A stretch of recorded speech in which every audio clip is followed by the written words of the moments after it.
This is a tomato. We slice it up and stick it on bread between bacon and lettuce, or mash it up and dip our french fries in it, or squeeze the juice out of it to mix with vodka and top with celery sticks and impaled olives in an effort to convince other people that it's perfectly acceptable that we've started drinking at 10 a.m. And I think we can all agree, it's nearly impossible to avoid coming across tomatoes in some form or fashion at nearly every restaurant. From the fanciest food joints on the planet to your local rundown McDonald's/underground wrestling club. But despite them being everywhere, we can't all seem to agree on one major aspect of our favorite juicy red blobs. What exactly are these things? Is this a fruit or a vegetable? Well, it depends on who you ask and the context, but it wasn't always this way. Nearly 130 years ago, one company in New York took a tariff collector to court, and we've been living with the consequences of that ever since.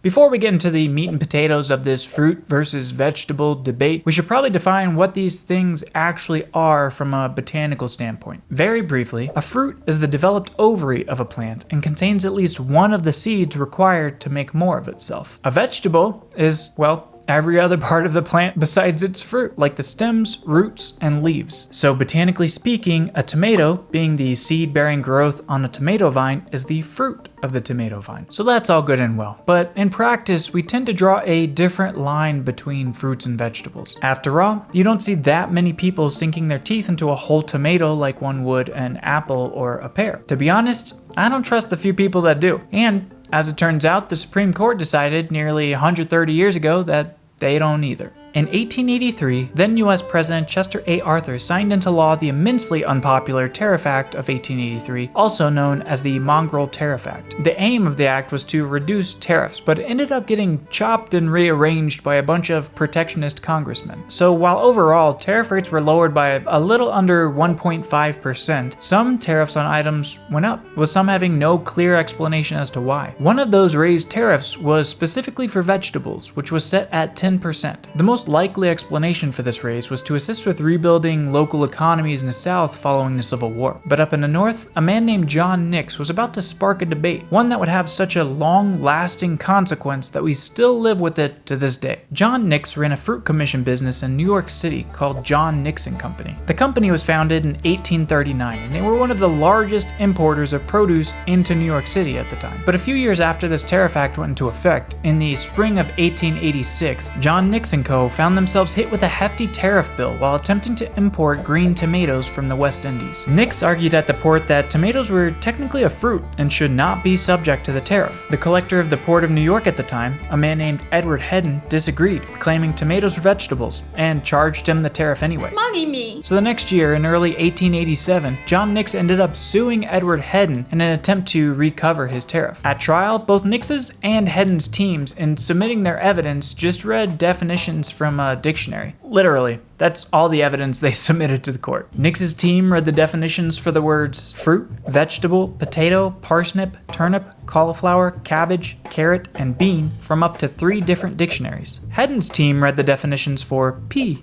eggplant, cucumber, squash, and pepper to show that there are many types of botanical fruits that would be considered closer to vegetables from a culinary standpoint. They each then called other produce sellers to testify as to the meaning of the words that they just defined. The witnesses essentially just agreed to the definitions, stating that the words had essentially the same meaning in the context of trade and commerce. And you'd think that that would sway the court toward favoring Nix, as their testimony didn't imply any special classification for commerce. But as fate would have it, the court ruled in favor of Hedden, and Nix wasn't able to recover his tariff money. But if Nix had stopped there, this story might have just ended up as an obscure footnote in New York's history of legally classifying foods. But he didn't, and it's not. On appeal, the case ended up getting reviewed by the Supreme Court over 6 years later in 1893. They reviewed the evidence previously presented, making special note to say that while they would, quote, take judicial notice of the ordinary meaning of all words in our tongue, that, quote,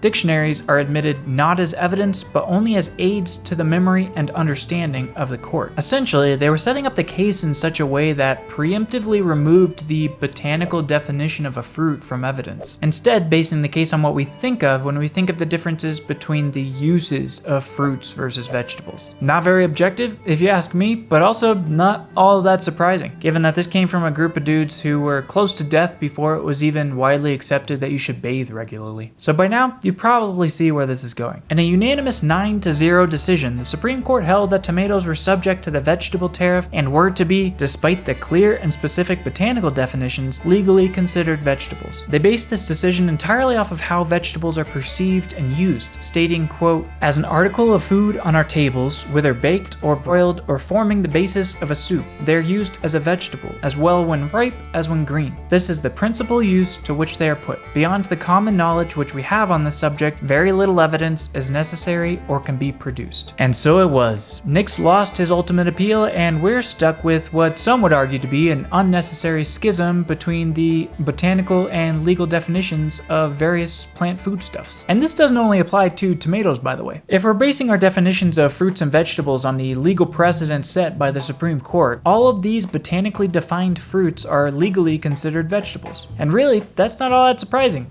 I mean, look at them. And just to make this a tad more confusing, despite the Supreme Court precedent, Ohio and Tennessee have elected the tomato to be their state fruit. And to muddle it up even more, Arkansas has made the tomato their state fruit and their state vegetable. That happened in 1987 under Bill Clinton's governorship. So hopefully since then, somebody's been out to test the water in Little Rock. Nowadays, all the information's laid out for us on the internet, albeit with some mental gymnastics involved. So next time somebody fires up this debate, whether it be at a classy dinner party or your local degenerate hangout, throw them a link to this video and let them know that while there's some nuance involved, this thing's been objectively settled for nearly 130 years, based on the completely subjective and ever-changing ways in which we prepare and consume our food.